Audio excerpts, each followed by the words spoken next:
On Sunday, I went on a tour. It was run by OnBoard Tours. It was the New York See It All tour that it was called. Portion of it was subcontracted out to Circle Line Tours. It cost me about $90. It lasted about 6 hours. I definitely recommend doing it. They pick you up with your tour bus in Times Square, and you meet your tour guide. They take you off to your first stop, which for us was Strawberry Fields at Central Park. Your tour guide gets off the bus with you. He walks you around a little bit, maybe just in the area, maybe 1 or 2 blocks. You're never walking for more than about 5 or 10 minutes, so it's fine if you have mobility problems or whatever.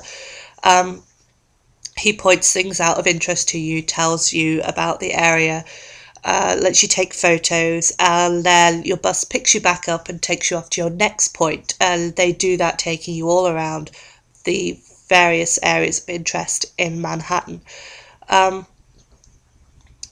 We went to, in order, Strawberry Fields in Central Park.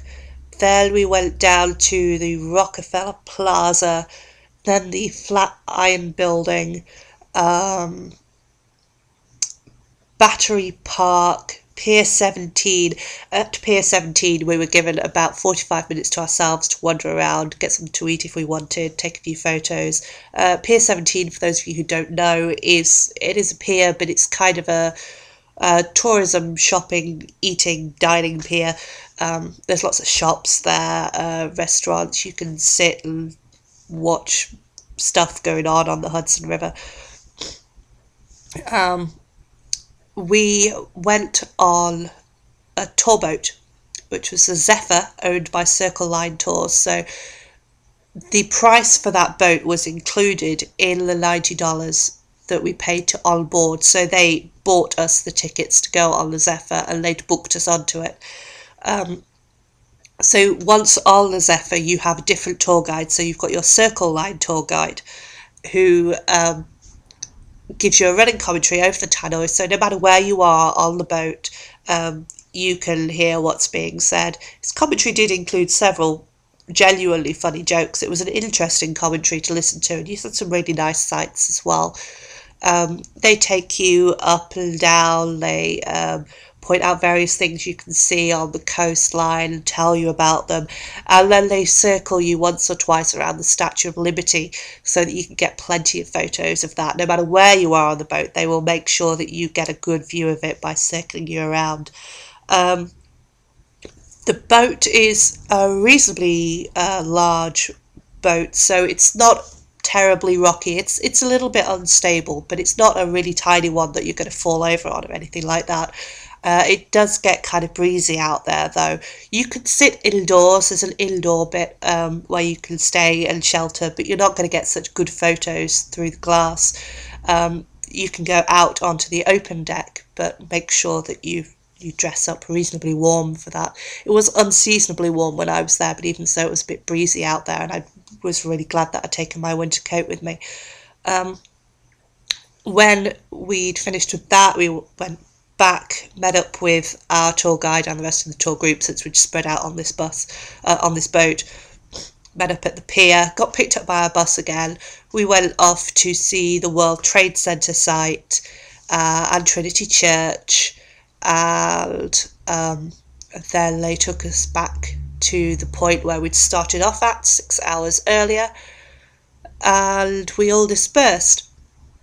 The tour guide that we had was called Bronx Jim, to differentiate him from a Jim from Brooklyn who worked for the same company. He was a really, really great guy. He was very knowledgeable, knew what he was talking about, had great delivery. He was very funny, had some great jokes. He was, in his spare time, a magician and an actor, so he regaled us with a couple of little stories about his time as a bit part actor on Law and Order, and I think he'd done a Super Bowl advert as well. He was a very entertaining, very charismatic guy. I definitely recommend going with OnBoard Tours. If all the tour guides at that company are like him, I definitely recommend going with them. And if you do get Bronx Jim, then good for you. All hail Bronx Jim.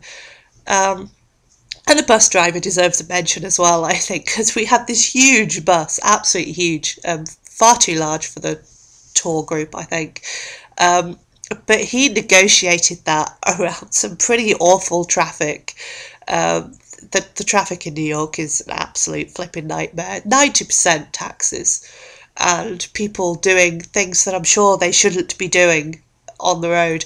But he got us through that on schedule without any mishaps whatsoever. He did a really, really good job. So one other thing I did that day was to go up to the top of the rock. This is the observation deck on the roof of the Rockefeller building. It costs about $25, I think, to get up there. Pretty expensive, but you get some really good views. Especially after dark, everything's very, very nice with all the lights. You can pick out proper landmarks, and you do get a very good view of the Empire State Building. Um, Again, it's pretty cold and windy up there, so be prepared for some major, major breezes. But there's plenty of room up there. Um, you won't have trouble getting a good photo spot. And there's an upper observation deck and a lower observation deck, so you get two slightly different vantage points. And there's a gift shop at the top as well where you can buy stuff. I definitely recommend checking that out.